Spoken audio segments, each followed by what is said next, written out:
안녕하세요. 동행쌤입니다. 먼저 구독과 좋아요 부탁드립니다. 고맙습니다. 배우자의 외도란 외도 피해자에게 청천벽력과 같은 사건입니다. 부부가 살면서 예상도 하지 못했던 사건 중 하나를 손꼽으라면 그것은 바로 배우자의 외도 사건입니다. 그런데 배우자 외도와 직면한 외도 피해자들은 크게 세 가지 유형의 반응을 보입니다. 오늘 이 부분에 대해 다뤄봅니다. 혹 당신 부부가 외도와 직면하였다면 잘 들어보세요. 첫 번째 유형은 무기력한 유형입니다. 배우자 외도와 직면 후 무기력에 빠지는 유형이죠. 이런 분들은 외도 사건 이전부터 좌절의 경험이 있습니다. 이에 학습된 무기력을 가진 경우가 많죠.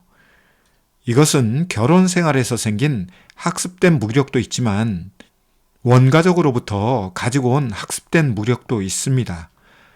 따라서 무기력한 유형의 외도 피해자들은 새로운 기대와 희망을 꿈꾸지 않습니다. 과거 삶의 경험으로 보건대 실망과 좌절을 겪을 것 같기에 새로운 기대와 희망을 생각하지 않죠. 여기에 외도 발각 후 비협조적인 외도 행위자로 인하여 무기력은 강화되는 삶을 이어갑니다. 따라서 이들을 지배하는 감정은 우울과 불안입니다. 아울러 냉소적인 부분도 상당히 강하죠. 또한 수치심에도 취약하고요. 외도 피해자가 죄책감을 가지는 경우도 보았습니다. 제가 상담에서 만나는 40%의 내담자들은 이 유형에 속하는 것 같습니다. 무기력은 일상을 소화하는 힘을 약화시키고 자기 효능감이 떨어지게 합니다. 또한 무기력은 대인관계도 축소하게 만들고 자기 효능감이 떨어지다 보니 자존감도 떨어지죠. 따라서 상담 치료를 받는 도중에도 치료 효과가 더디게 나타나는 경우 이런 유형의 사람들입니다. 그럼에도 불구하고 상담 치료에 나오는 내담자들은 용기와 동기부여가 있다고 보는데요. 이런 분들에게는 자존감과 자기 효능감 향상이 필요하고 회복 탄력성을 향상시키는 작업이 필요하죠.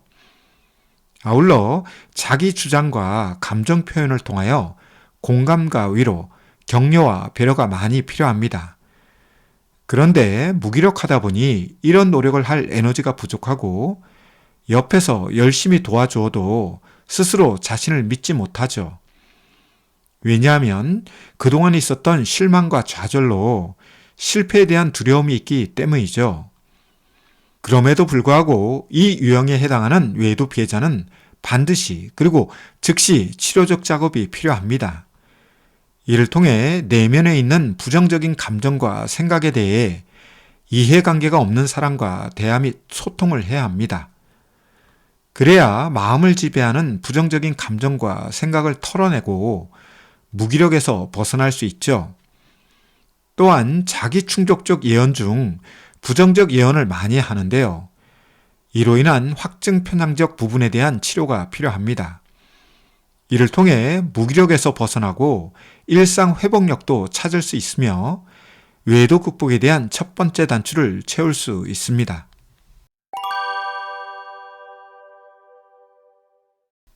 두 번째 유형은 공격적인 유형입니다.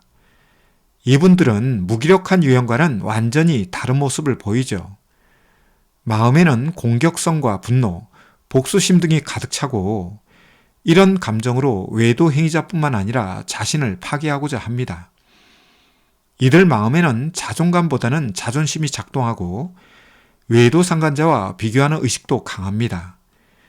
이런 비교는 열등감을 키우기도 하고 우월감을 키우기도 합니다.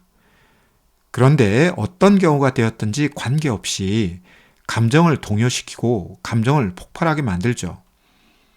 그래서 감정적인 혹은 감정 반사적인 언행을 잘 하고 경우에 따라서는 폭력적인 모습도 보입니다. 그리고 분노와 의심, 불안이 합쳐질 경우 죽고 싶은 마음이 강화되어 부작용이 나타나기도 합니다. 제가 상담에서 만나는 40%의 내담자들은 이 유형에 속하는 것 같습니다.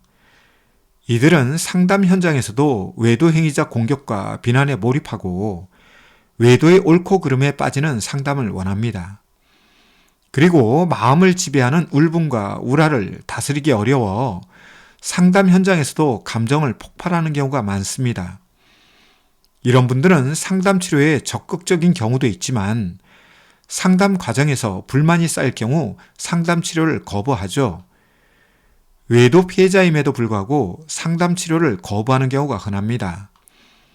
특히 외도 행위자의 상담 태도가 마음에 들지 않을 경우 상담 치료를 거부하고 투쟁과 분쟁을 이어가죠. 이렇게 함에도 불구하고 외도 행위자의 태도 변화가 없을 경우 홧김에 이혼도 불사하는 경우가 있는데요. 일단 마음에 존재하는 불덩어리를 어떻게 할 수 없어 배우자와 거리두기 및 단절을 하기를 시도하는 것이죠. 이분들도 무기력한 유형과 마찬가지로 자존감과 자기 효능감이 떨어집니다. 자존감이 낮다 보니 감정 표현은 물론이요, 감정 조절이 쉽지 않고 터프하게 감정을 폭발하죠. 따라서 이런 분들은 분노 조절이나 울분 조절이 필요하고 감정 표현과 감정 알아차림 등 작업이 필요하죠.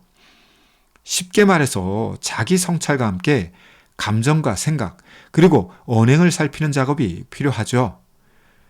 그런데 이런 것을 시도하고자 하면 이를 거부합니다. 왜냐하면 자신의 생각과 신념, 가치관만 바라보기 때문이죠. 무기력한 유형은 에너지가 적어서 상담 치료가 힘들다면 공격적인 유형은 에너지를 공격에만 사용하기에 힘들죠. 너무나 분하고 억울한 것에 몰입하다 보니 정작 중요한 것을 챙길 여유가 없습니다. 마지막 유형은 합리적인 유형입니다. 외도 직면 후 합리적 선택과 결정을 하는 유형이죠. 제가 상담에서 만나는 20%의 내담자들은 이 유형에 속하는 것 같습니다. 이들은 외도 직면 후 외도의 의미에 관심을 가지고 아픈 부분에 대한 치료적 작업에 집중합니다. 외도 직면 후 이혼을 하든 안 하든 관계없이 아픈 심신에 대한 치료적 작업에 중점을 두죠. 그리고 외도가 주는 의미를 통해 삶의 변화와 부부관계의 변화에 에너지를 사용합니다. 지난 결혼 생활을 반추하지만 그것을 발판으로 변화를 모색하는 유형이 이 유형이죠. 이들은 외도 직면 후 통합적 사고를 하거나 종합적 사고를 하며 현상, 상황, 그리고 사람을 봅니다.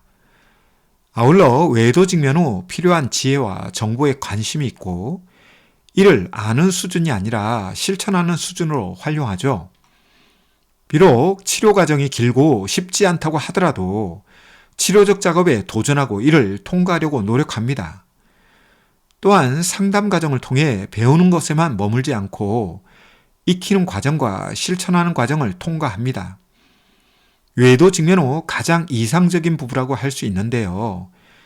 이런 모습이 상상이 아니라 현실로 만들죠.